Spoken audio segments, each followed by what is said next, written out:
W naszej dziewiarskiej przygodzie będą się zdarzały takie sytuacje, kiedy trzeba będzie połączyć dwie nitki z dwóch różnych kłębków. No i oczywiście tych sposobów łączenia nitek liczba jest ogromna. Co kraj to obyczaj, co niter to jego sposób. Ja pokażę Wam, w jaki sposób ja to robię. A że jestem starą żeglarką, to wykorzystuję do tego węzeł płaski żeglarski. Pokażę Wam go na dwóch kolorach nitek, żeby łatwiej było zobaczyć jego ideę, bo węzeł żeglarski płaski to tak naprawdę nic innego jak dwa zwykłe supełki, takie jakie wykorzystujemy przy wiązaniu sznurowadeł na przykład, tyle tylko, że wiązane w dwie różne strony. Pierwszy supeł normalny, zwyczajny. Tak jakbyśmy chcieli zawiązać to wspomniane wcześniej sznurowadło, ale teraz ten drugi supełek musimy zawiązać w odwrotnym kierunku, tak żeby ta nitka w tym kolorze beżowym po zawiązaniu tego supełka wychodziła również górą.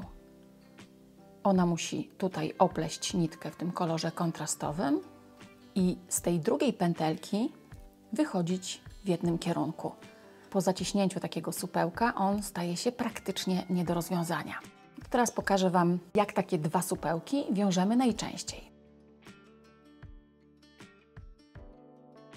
Tak wiążemy dwa supły standardowo, ale tutaj nitka beżowa z jednej strony wchodzi nam w tą pętelkę z góry, a tutaj wychodzi dołem. I taki supeł się bardzo łatwo rozwiąże. Natomiast jeżeli zrobimy to metodą żeglarską, czyli raz jeszcze przypominam, nitki z każdej takiej pętelki tworzonej przez włóczkę muszą wychodzić jedną stroną, czyli albo górą, albo dołem.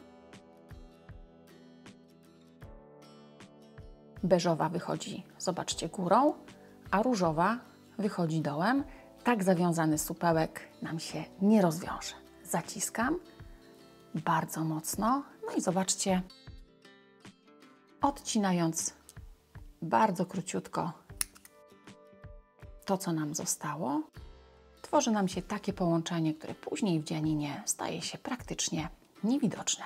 W czasie dziergania są różne techniki, które mówią, żeby dowiązywać nitkę z kłębka na początku albo na końcu jakiegoś rzędu, żeby zostawić później po związaniu dłuższą nitkę i ją próbować schować w oczkach, ale wtedy pojawiają się takie nieładne zgrubienia. Ja po prostu dziergając dochodzę do takiego momentu, w którym nitka mi się kończy. Teraz sobie po prostu bardzo luźno dowiązuję nitkę. Tutaj nie ma znaczenia, jakim sposobem. Można to zrobić po prostu zwyczajnie dwoma supełkami takimi standardowymi. Staram się tak dowiązywać tę nitkę, żeby ten supeł był zawsze po lewej stronie robótki, nie po prawej, i dziergam dalej. Jestem w miejscu, w którym te nitki były połączone, więc staram się znów tak przerobić oczka, żeby ten supeł nie przeszedł mi na stronę prawą. I dalej albo po przerobieniu kilku rzędów, albo po prostu na końcu roboty, porządkując ją już ostatecznie, taki węzeł wiążę raz jeszcze, ale tym razem już mocniej i na gotowo. Rozsupłuję sobie ten supełek, można sobie pomóc igłą, będzie prościej, lub po prostu, jeżeli związaliśmy go luźno, możemy użyć paznokci, jeżeli je oczywiście mamy, bo nie każdy posiada odpowiednio długie. I raz jeszcze, wykorzystując ten wspomniany przeze mnie wcześniej węzeł żeglarski płaski, zawiążę te dwie końcówki nitki.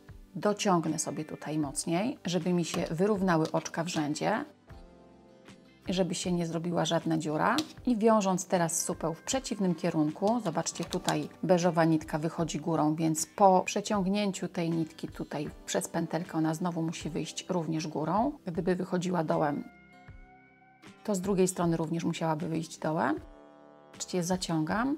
Czasem dla bezpieczeństwa robię jeszcze jeden supełek, ale teraz znowu w przeciwnym kierunku niż ten wykonany poprzednio.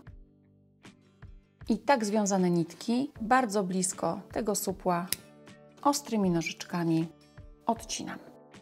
Jak się tą robótkę wyrówna, to połączenie nitek bez względu na grubość nici będzie praktycznie z żadnej strony niewidoczne.